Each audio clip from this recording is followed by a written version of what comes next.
Welcome to The Explainer. Today, we're doing a deep dive into the physics of the soul, navigating the energies of love. Let's jump right into this totally fascinating framework. It actually bridges a foundational theory from 1998 with a really urgent 2026 update to, frankly, radically reshape how we view our relationships.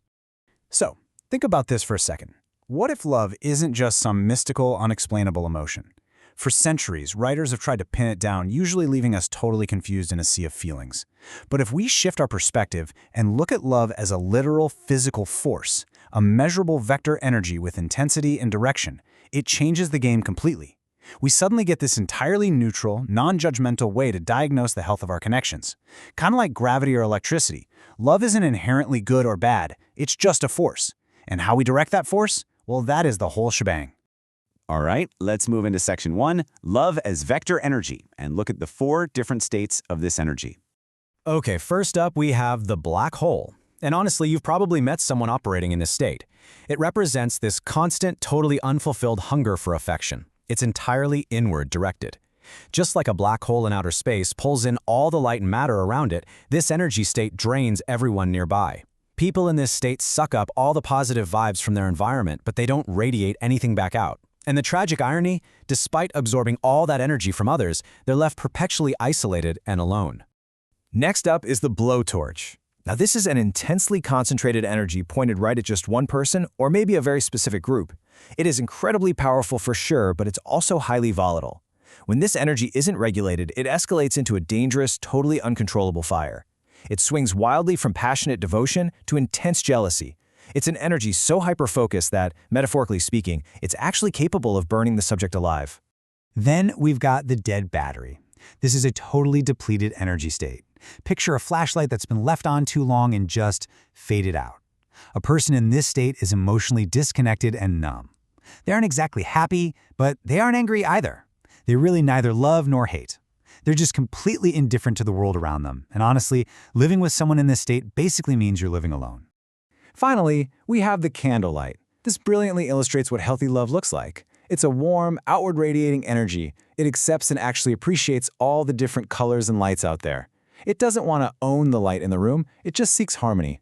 People who have a high dose of this energy get that they aren't the only light in the room, and they celebrate the diverse beauty of everyone and everything around them. Now here's the crucial takeaway.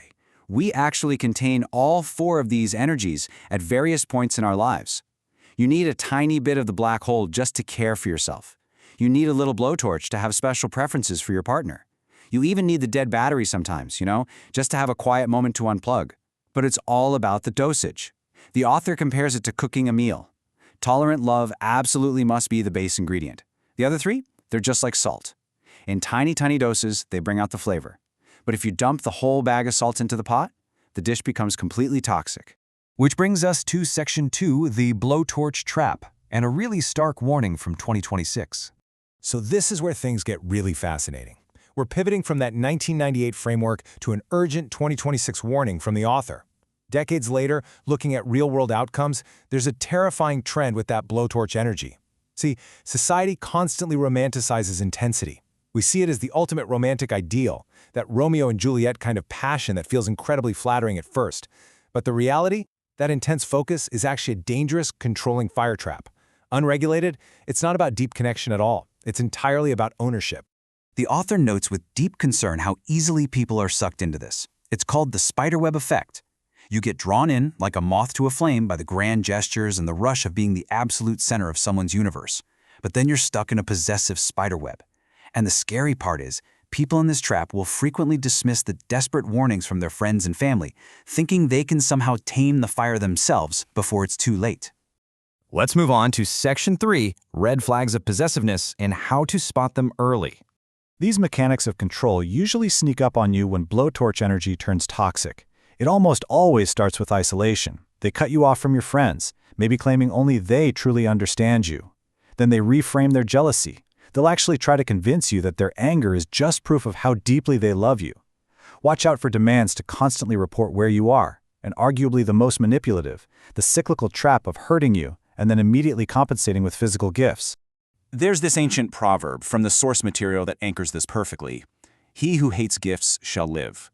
Wow, When a gift is given over and over right after an offense, that is not generosity. It is literally a down payment on your freedom. They hurt you, they apologize with a gift, and the cycle just reboots. This proverb is a powerful reminder that true independence sometimes means rejecting the gifts that come with heavy, heavy strings attached. All right, let's bring it back to the positive with Section 4, Love That Expands, a hopeful philosophy. So how do we protect ourselves without just getting completely cynical? We have to learn the difference between love that burns and love that warms. The ultimate test boils down to this. Dangerous love demands ownership. It isolates you, relies on fear, and ultimately shrinks your world.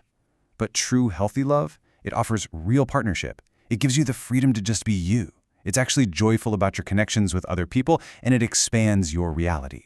The incredible takeaway here is that we don't need to fear love to stay safe. We simply need to cultivate the right kind of energy. A mature, tolerant love isn't some uncontrollable flare. It's a steady, deep ember.